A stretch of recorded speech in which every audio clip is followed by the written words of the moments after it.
So, you've reached the pinnacle. You've mastered the economics of owning a bank, you've secured your offshore oil rig, and your private military company is currently maintaining a profitable, if slightly controversial, peace in a distant corner of the globe. But you have a problem. Your wealth is too industrial. It smells of diesel, spreadsheets, and cold steel. You've realized that while money buys power, it doesn't always buy refinement. You want to transition from being a mere titan of industry to a custodian of culture. You want to be the person who decides what a rectangle of blue paint or a stack of rusted iron is actually worth. Welcome to the world of high-end art auction houses. This is the ultimate millionaire problem. Running a business where the product has almost no practical utility, the overhead is astronomical, and your primary job is convincing other billionaires to pay $80 million for something that could be ruined by a single spilled glass of red wine. As we like to say here, we're going to teach you how to lose 9 figures with dignity. Unlike most industries, the barriers to entry aren't simply financial, they're historical. In businesses like fast food, banking, or even cemeteries, competition is scattered across thousands of operators. In the elite art market, you're entering a world shaped by centuries of reputation. For generations, the market has revolved around a handful of legendary auction houses. To become a serious player, you aren't just opening offices, you're building cathedrals of commerce in the world's most expensive cities. You need an elegant flagship in London, a spectacular gallery in Manhattan, and a prestigious presence in Hong Kong to attract the rising fortunes of Asia. The cover charge isn't simply the real estate, it's the image. Every gallery has to feel more valuable than the masterpieces hanging on its walls. Marble floors, museum-quality lighting, silent exhibition rooms, and flawless service all exist for one reason: to inspire confidence. Because you aren't selling paint on canvas, you're selling trust. And in the high-end art market, trust is the most expensive commodity on earth. That brings us to the most valuable word in the industry: provenance. It's simply the documented history of ownership. But in practice, provenance determines whether a painting is worth $50 million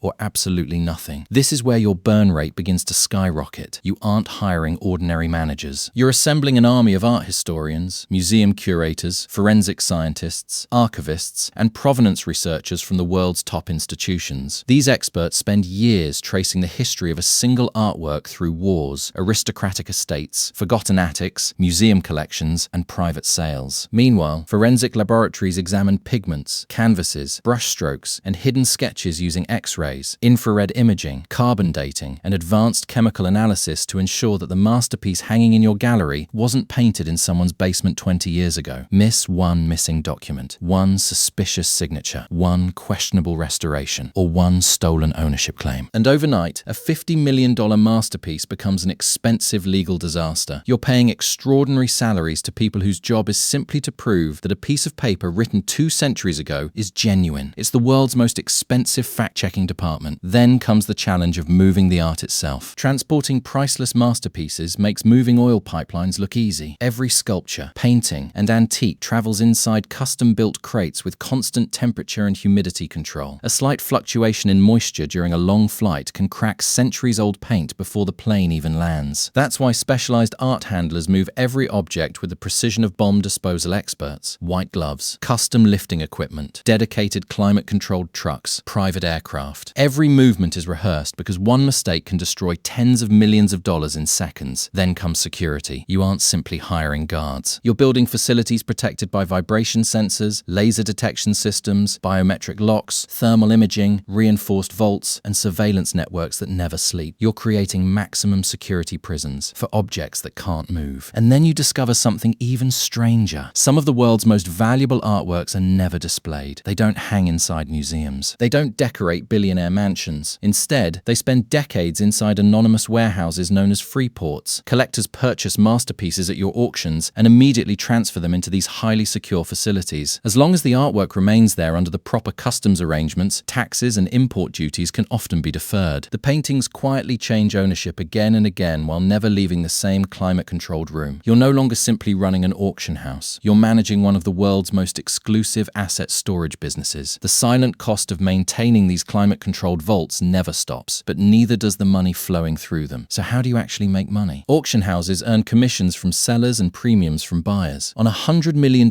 sale, those percentages become enormous. But attracting those masterpieces requires taking enormous risks. Collectors can sell through anyone, so to convince them to choose your auction, you offer guarantees. Imagine promising a collector that their Picasso will sell for at least $80 million, no matter what. If bidding reaches $90 million, everyone wins. But if bidding stops at $70 million, million. You personally cover the missing 10 million. At that moment, you stop being an auctioneer. You become a gambler, not betting on cards, not betting on stocks, betting on human ego. You're wagering millions that two billionaires will refuse to lose to one another. Sometimes the auctioneer even builds momentum by calling out bids in rapid succession to encourage competition and keep the room energized. The auction becomes part marketplace, part theater, part psychological warfare, because in this industry, emotion is often worth more than logic. Your expenses don't end when the auction does. Prestige itself has operating costs. Every year, you're expected to maintain a presence at the world's most prestigious art fairs, exhibitions, and cultural events. You're hosting lavish galas where the champagne budget rivals the annual revenue of small businesses. You're flying collectors across continents aboard private jets for exclusive previews, private dinners, invitation-only exhibitions, luxury hotels, personal concierges. You're effectively running a global hospitality business for the wealthiest people on earth, because visibility creates relevance, and in the art world, irrelevance is fatal. There is one final service your auction house quietly provides. It transforms wealth into status. When fortunes are made in industries that lack glamour, money alone isn't enough to gain acceptance into elite cultural circles. That's where you come in. You advise collectors on which artists matter, which works belong in museums, which collections deserve international attention. You're helping new fortunes acquire old prestige. You're selling legitimacy as much as you're selling paintings. That's the real product. So why build a business this expensive? Why maintain iconic galleries, elite researchers, forensic laboratories, impossible logistics, climate-controlled vaults, and the constant risk of losing 8 figures on a single evening? Because an art auction house isn't simply a business, it's a social engine. When you own the house, you own the room. You decide who sits in the front row, whose collection becomes legendary, which artists become household names, and which pieces become part of history. For the ultra-wealthy, money is only the beginning. Owning a bank gives you influence. Owning a casino gives you cash flow. But owning an elite auction house gives you cultural power. You're spending 9 figures to buy something money rarely purchases: legacy. And if you happen to lose $100 million this season because one guaranteed masterpiece failed to ignite a bidding war, at least you lost it wearing a tuxedo, standing beneath crystal chandeliers in Mayfair, surrounded by the greatest minds in art history. Because, after all, that's how you lose 9 figures with dignity.